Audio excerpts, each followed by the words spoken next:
الواحد كان بيتمنى ان هو يرجع في ظروف احسن من دي بكتير عشان يصور فيديوهات، ولكن طالما انت قررت ان انت تشجع نادي الزمالك فلازم تستحمل اي حاجه تحصل فيه. خلينا بدون مقدمات نخش في الموضوع على طول، وهو تعادل الزمالك مع طلائع الجيش 2-2، وتعادل الزمالك للمباراه الثانيه على التوالي. والله يا جدعان الواحد مكسوف ان فرقه زي طلائع الجيش اللي لها كامل الاحترام ان هي تدخل فيك جونين، مش ان هي تتعادل معاك كمان. يا جماعه ده ولا خط دفاع ولا خط نص ولا هجوم حتى، ده باستثناء طبعا الاداء السيء يعني اللي قدمناه في الماتش ده والماتش اللي قبليه بتاع سيراميكا كليوباترا، الا الاداء التحكيمي الفاجر الحقيقه. ولكن في الاول وفي الاخر احنا مش بنقول ان التحكيم ده هو الشماعه اللي بنعلق عليها التعادل سواء الماتش ده او الماتش اللي قبليه. ولو هبتدي لك كده من البدايه، وهو هدف طلائع الجيش الاول يا جماعه، دي الكره معموله 1 2 في وسط اربعه من لعيبه نادي الزمالك. يعني لو جيت شفت الكوره كده هتلاقي اربع لعيبه من الزمالك ضد اثنين من طلائع الجيش جوه ال 18، واللعيبه بتعمل 1 2 على الاربع لعيبه. يعني لو جينا كده بصينا للجون، هو ايه اللي يخلي حسام عبد المجيد يسيب مكانه ويطلع والراجل بعيد عنه،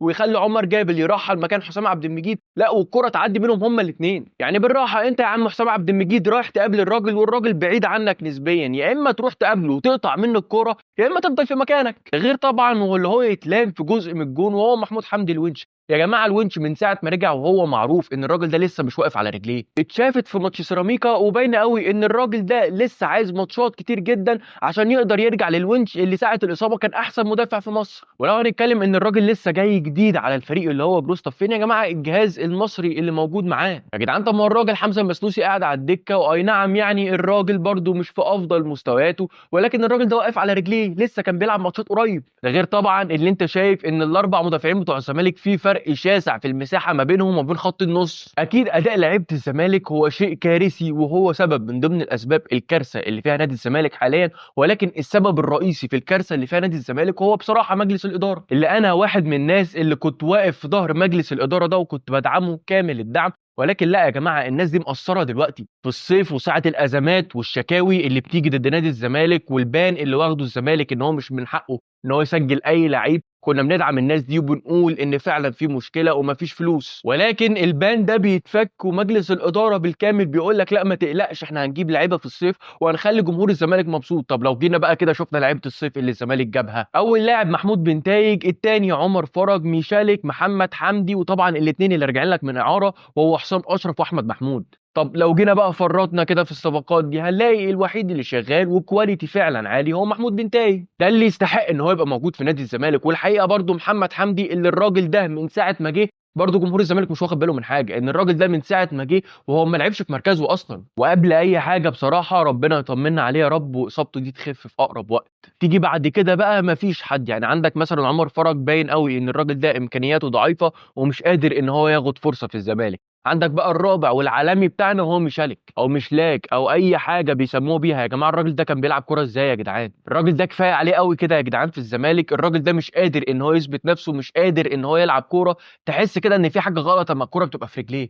يعني عدل ربنا والله الراجل ده في يناير يرجع فرقته تاني، احنا مش عايزينه. حاجه غريبه بصراحه. يعني انا بقول لك هو انا مش عايزه، وتخيل بقى اللي بيلعب عليه اساسي وهو مصطفى شلبي، اللي يعني بيبقى ادائك سيء جدا وادائك مش متشاف، ولكن بتقول اهي الكوره ماشيه وممكن يبقى فيها خطوره، لغايه اما الكوره بتجيله في رجليه تكره اليوم اللي انت اتفرجت فيه على كوره. يعني احد مميزات مصطفى شلبي اللي احنا المفروض جايبينه عشانها ان هو كلاعب حريف، واللمسه الاخيره دي عنده في انبي كانت حاجه جباره. لا ده من ساعه ما جالك مصطفى شلبي وهو في فرق شاسع ما بينه وما بين ادائه في انبي. ولكن هو كان جاي لك في الاول لعيب حريف ولاعيب مهاري، ولكن اللمسه الاخيره دي كانت بتاعته سيئه قوي. ويعني زي ما قلت لك ان هو اول ما جالنا كان عنده حرفنه وبيعرف يعدي بالكوره وبتاع، لكن دلوقتي ده مفيش خالص. على راي عفيفي في فيديو من الفيديوهات، طب هو طويل بيعرف يلعب الهيد؟ لا. طب هو مهاري؟ لا. دلوقتي ده هو الفينش بتاعه كويس؟ لا. طب بيعرف يباصي وبيعمل 1 2؟ لا يا راجل يا مؤمن، دي في كوره ساعه ما نزل في ماتش طلائع الجيش اخترق وعدى والدنيا تمام قدامه ان هو يعمل اوفر الاربعه لعيبه من الزمالك جوه 18 على 4 ضد طلائع الجيش. يعني فكره اللي انت تلعب اوفر وحد من هجوم الزمالك هو اللي ياخد الكوره، هي دي اكبر بكتير من المدافعين. لا ده بيقرر ان هو يرجع الكوره لشيكابالا، ويا ريتها حتى الكوره رجعت له عدل. لا دي الكوره ما رجعتش، الكوره اتقطعت. لو تشوف بقى عدد المحترفين اللي موجودين في نادي الزمالك، هم 4 محترفين اللي هو سيف الدين الجزيري وحمزه المسلوسي ميشالك ومحمود بنتايج. طب لو جينا برضو كده فرطناهم نشوف مين انسب واحد او الكواليتي العالي فيهم، هو فعلا محمود بنتايج. اما عن الثلاثه الباقيين فميشالك المفروض يترحل لفرقته تاني في يناير، سيف الدين الجزيري اداؤه سيء جدا في اخر ماتشات، حمزه المسلوسي لغايه دلوقتي مش قادر يقف على رجله، وسبحان الله حاجه غريبه جدا ان لاعب مصاب بقاله 6 شهور الونش يرجع يلعب عليك على طول. فهل مجلس اداره نادي الزمالك شايف ان دول المحترفين اللي يليقوا بتيشيرت نادي الزمالك؟ ده غير كمان ان نص الفرقه دي عقودها هتخلص في نهايه السنه، ومن حقهم ان هم يمضوا لاي نادي فري في يناير. وعلى سبيل المثال وهو احمد السيد زيزو ودونجا، واي نعم سيبك من دونجا لان هو اداؤه سيء جدا برده في الفتره الاخيره، وبرده انا مش شايف في حاجه غلط يعني بيبقى في الموضوع ده.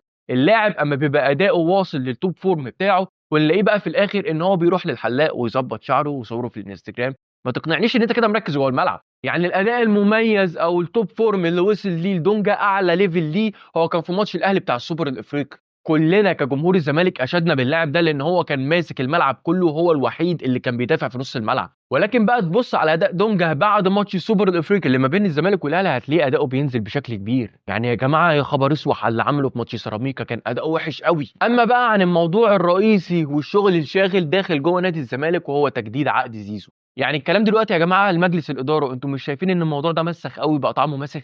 هو انا ليه كجمهور نادي الزمالك كل ما هاجي اجدد لنجم الفريق بتاعي تبقى في حوارات والدنيا ما تبقاش سالكه؟ لا وانت كمان ما بتسكتش عند كده، ده انت بقى بتسيب الناس تطلع اشاعات ان زيزو طالب رقم كبير والنادي معهوش فلوس، وحد تاني يطلع يقول لك لا المشكله مش في الرقم، المشكله ان مجلس اداره نادي الزمالك ما بيكلمش زيزو في التجديد اصلا. للعلم يا جماعه ما بين قوسين كده زيزو من حقه ان هو يمضي لاي نادي في يناير اللي جاي ده اللي هو 1/1. ولو هنتكلم على اخر رقم طلع يعني من الصحفيين وهو ان زيزو طالب 60 مليون، طب لو جيت حسبت ال 60 مليون دول ان هم كام بالدولار؟ هم مليون و300 الف دولار. ومع احترامي ليك انت مليون و300 الف دولار دول انت بتدفعهم في المحترف بتاعك، ولو جينا قسناها المحترف اللي بيجيبه الزمالك خلال الاربع سنين اللي فاتوا وارقام زيزو في الاربع سنين اللي فاتوا، لا زيزو طبعا هو اللي هيكسب. وليه اصلا انا كمجلس الاداره ما خلصت الموضوع ده من السنه اللي فاتت من السيزون اللي فات؟ ليه اخلي باقي في عقد اللاعب 6 شهور وابتدي بقى فاتحه في موضوع التجديد؟ يعني ليه مثلا بعد ما كسبت الكونفدراليه ما فتحتش الموضوع ده مع زيزو وان انت تقطع بقى الشك باليقين وتجدد للاعب؟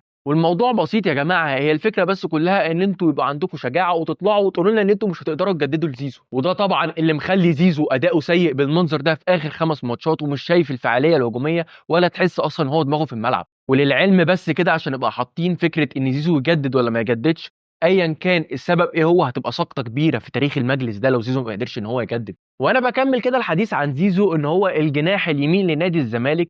هي الناس اللي بتتكلم على شيكابالا والمفروض يعتزل وان هو عالة على الفريق دلوقتي واداؤه البدني ما بقاش مستحمل، هي الناس دي بتتكلم يا جماعه على اساس ان احنا عندنا البديل يعني بتاع زيزو في الجناح اليمين ده. يعني انا عايز اعرف حاجه دلوقتي، انت لو زيزو ده مشي يعني لا قدر الله زيزو ده مشي او زيزو قاعد، زيزو لا قدر الله جات له اصابه، مين ينزل مكانه؟ انا عايز افهمها. يعني انت هل شايف ان احنا بقى هنقدر او معانا فلوس ان احنا نجيب حد في يناير هيبقى مكان زيزو؟ وبعدين حاجه غريبه جدا، يعني الزمالك في ماتش طلائع الجيش ده هو اداء الفرقه كلها سيء، جت بقى على الربع ساعه اللي لعبها شيكابالا. والله يا جماعه مش دفاعا عن شيكابالا وان انا بحبه جدا، ولكن هو انت بتتكلم بناء عليه وانت ما عندكش البديل بره. يعني الراجل هو اعلنها رسمي ان هو اخره الموسم ده وهيعتزل، انت بقى بناء عليه عايزه يعتزل دلوقتي؟ يعني يعتزل دلوقتي بناء على ايه؟ انت معاك لعيبه؟ هنروح بقى دلوقتي لموسم الانتقالات الشتوي اللي هو هيبتدي 1 يناير والاتحاد المصري مد المده لغايه 8 فبراير، يعني ولا اداره نادي الزمالك مريحانا ولا الناس اللي بره سايبيننا صور الفيديو. هل انت يا مجلس اداره نادي الزمالك هتقدر توفر اللعيبه اللي محتاجها الفريق؟ يعني بسم الله الرحمن الرحيم كده يوم 1/1 الزمالك محتاج مدافع ومهاجم وجناح شمال ولعيب رقم 6، 4 مراكز. هتقدر انت توفر لي بقى اللعيبه اللي بكواليتي عالي، ولا هتقول لي بقى ما تقلقش برضو انا معايا فلوس وهنقدر نجيب لعيبه والجماهير ما تقلقش وهنبسط الجماهير وهنكتشف في الاخر ان احنا بندور على لعيبه فري؟ للاسف ان الهجوم من جمهور نادي الزمالك المجلس هو اللي عمل في نفسه كده، لان احنا برضو للاسف اتعشمنا كتير قوي فيكم. اما عن اخر جزئيه اللي قلت هتكلم فيها في اخر الفيديو هي فكره التحكيم. يا جماعه واحنا كل سيزون وكل ماتش هنتكلم في القصه دي؟ هو بجد يا جماعه الناس اللي بتحكم ماتشات الزمالك دي بيبقى في عفريت لابسها قبل الماتش. يعني لو هتكلم معاك في ماتش سيراميكا الكوره الهاند بول اللي اتحسبت في نص الملعب ان الحكم حسبها فعلا على حسين السيد، طب ما هي نفس ضربه الجزاء اللي المفروض تتحسب برضه، الراجل قاعد على الارض والكره قامت جايه في ايده، طب انت ما حسبتش ضربه الجزاء لان انت بتقول ان هو قاعد في الارض، طب حسبت الفاول اللي من بره ال 18 اللي في نص الملعب ده بناء على ايه؟ ما هو نفس الراجل قاعد في الارض برده والكره قامت جايه في ايده. اما بقى الواحد ماسك لسانه يعني في الكره الاخيره بتاعت محمد حمدي، الكره تتحسب على محمد حمدي فاول؟ يعني انت يا حكم شايف ان تدخل محمد حمدي هو اللي اعاق الحارس؟ يا راجل دي باينه واضحه وضوح الشمس ان الراجل ده اكيد في حته في جسمه اتكسرت من تدخل الحارس عليه. دي كوره يا راجل يا مؤمن تتحسب فاول ما تتحسبش ضربه جزاء. لا والفكره ان مفيش فار، يعني انت بقى الكره دي حصلت والواد مصاب واقع على الارض مفيش فار، يعني هو واللعيبه طبعا عماله بتتكلم وهو كل دوره مفيش حد يلمسني، مفيش حد يلمس شيكابالا لما جه يلمس مفيش حد يلمسني، انت بتلمسني ليه يا جماعه؟ قلتها في فيديو من فيديوهاتي السنه اللي فاتت في ماتش مصر اللي خسرناه في برج العرب 2-1، ان دلوقتي وصلت لمرحله ان الجماهير والمشجعين قاريين قانون التحكيم اكتر من الحكام اللي بتحكم الماتشات. في الاول وفي الاخر كجمهور الزمالك احنا بندعم النادي وبندعم مجلس الاداره وبندعم اللعيبه، ولكن لما بيبقى في مشاكل احنا لازم نطلع ونتكلم فيها. في تقصير من اللعيبه طبعا، في تقصير من اللعيبه، في تقصير من مجلس الاداره طبعا، في تقصير من مجلس الاداره. زي ما قلت لك في الاول كنت بتمنى ان انا ارجع في ظروف احسن من كده، ولكن دي ضريبه ان انت تشجع الزمالك. وللعلم دي حاجه حلوه ان انت تشجع نادي ما فيهوش اي حاجه سهله وما فيهوش مثاليه، اي حاجه بيبقى فيها الحلو وبيبقى فيها الوحش. بتمنى ان انا اكون وصلت وجهة نظري كمشجع زملكاوي لمجلس اداره نادي الزمالك او اي حد هيتفرج على الفيديو. ما تنساش تدعمني باللايك والشير والسبسكرايب. شكرا.